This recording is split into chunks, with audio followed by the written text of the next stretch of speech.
കോഴിക്കോട് കൊടുവള്ളിയിൽ നിന്ന് യുവാവിനെ തട്ടിക്കൊണ്ടുപോയ സംഭവത്തിൽ ഒരാളെ കൂടി പോലീസ് കസ്റ്റഡിയിലെടുത്തു. ഇതോടെ പോലീസ് കസ്റ്റഡിയിലുള്ള ആളുകളുടെ എണ്ണം 3 പിടിയിലായ 2 പേർ കൊണ്ടോട്ടി സ്വദേശികളും ഒരാൾ കിഴക്കോത്ത് സ്വദേശിയുമാണ്. മിഥില ബാലൻ കോഴിക്കോട് നിന്ന് മറ്റു വിവരങ്ങളുമായി ചേരും. മിഥില, ഗുഡ് മോർണിംഗ്, പറയൂ. Good morning SKN. ഈ സംഭവത്തിൽ 3 പേരാണ് നിലവിൽ കൊടുവള്ളി പോലീസിൻ്റെ കസ്റ്റഡിയിലുള്ളത്. ഇന്നലെയാണ് ഒരാളെ കസ്റ്റഡിയിലെടുത്തത്. വിശദമായ ഒരു ചോദ്യം ചെയ്യൽ ഇപ്പോൾ പുരോഗമിച്ചുകൊണ്ടിരിക്കുകയാണ്. പ്രത്യേകിച്ച് എവിടെയാണ് ഈ യുവാവിനെ കൊണ്ടുപോയത്? 2 ദിവസമായി ഈ യുവാവിനെ തട്ടിക്കൊണ്ടുപോയിട്ട്, പക്ഷേ ഇതുവരെ ഇതുമായി ബന്ധപ്പെട്ട ഒരു കൃത്യമായ വിവരം പോലീസിന് ലഭിച്ചിട്ടില്ല. പക്ഷേ ആരാണ് തട്ടിക്കൊണ്ടുപോയത് എന്നതുമായി ബന്ധപ്പെട്ട സൂചന ലഭിച്ചിട്ടുണ്ട്. പക്ഷേ യുവാവിനെ കണ്ടെത്താൻ ഇതുവരെ കഴിഞ്ഞിട്ടില്ല.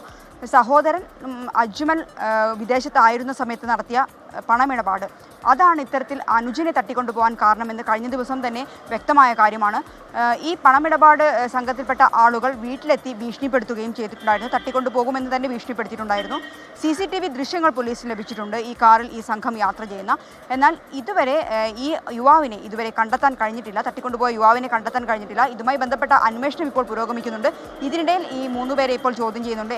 എന്തെങ്കിലും നിർണായകമായ വിവരങ്ങൾ ലഭിക്കും എന്ന പ്രതീക്ഷയിൽ തന്നെയാണ് അന്വേഷണ സംഘം ഉള്ളത്. SKN ബാലനാണ് വിവരങ്ങൾ നൽകിയത്.